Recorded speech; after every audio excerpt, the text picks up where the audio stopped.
Madame la Présidente. L'espace Schengen de libre circulation est une des plus grandes avancées de l'Union européenne. Cette phrase, qui témoigne de la fierté des progrès réalisés, résonne aussi comme une banalité à laquelle on se serait presque habitué. Mais il nous faut atterrir, se pincer pour croire que c'est encore vrai et que cela fait encore la force de l'Union européenne dans le monde.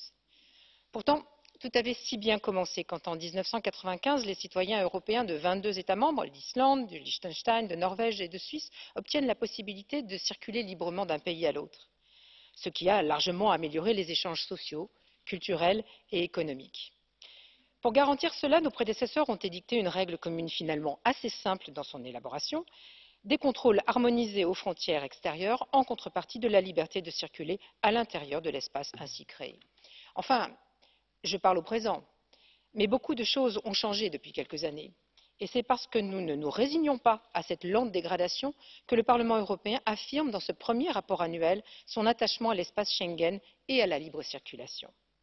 Il souligne les failles dans la mise en œuvre des politiques de l'espace Schengen et il émet des recommandations. La plus importante d'entre elles est partagée par la grande majorité du Parlement.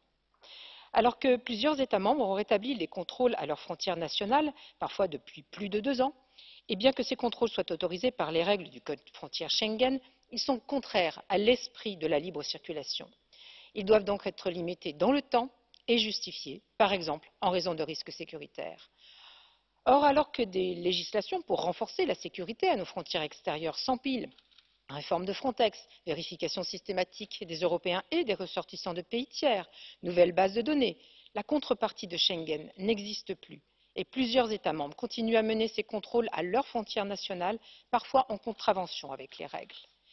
Nous dénonçons ce non-respect des règles communes. Comme rapporteure fictive pour les socialistes et démocrates sur ce texte, j'ai voulu insister aussi pour que d'autres recommandations y figurent, car l'espace Schengen interagit avec d'autres politiques communes, notamment la gestion des flux migratoires. Je m'astreins à ne citer que 2 exemples. L'accueil des personnes qui tentent de rejoindre l'espace Schengen. Trop de migrants ont perdu la vie en Méditerranée. Il faut augmenter des opérations de recherche et de sauvetage en mer avec Frontex, qui est tenu de participer pleinement à ces opérations. Et les États membres doivent s'accorder pour un système d'asile européen solide, des voies d'accès légales à l'Union et un accueil solidaire et partagé des demandeurs d'asile entre les États membres. Au moment où les négociations sur l'asile sont bloquées au Conseil, nous voulons une politique courageuse et progressiste pour aider à renforcer la gestion de l'accueil, des frontières extérieures et la stabilité de l'espace Schengen. Merci.